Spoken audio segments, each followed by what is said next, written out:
فکر نمی کردم ولی شدی این نفسم، میخ تجوری زدی شدی نظار هفت کسم.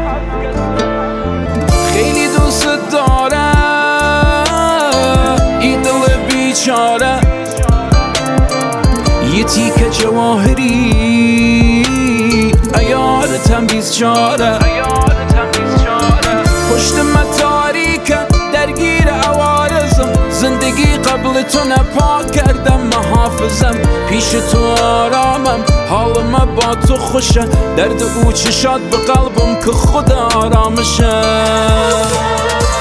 دیدی آخرش شدی تو عشق من، دیدی تغییر دادی تمام سرنوشت من جهنم بودم سوختم تو بی کسی ها، از کجا آمدی و یهو شدی بهشت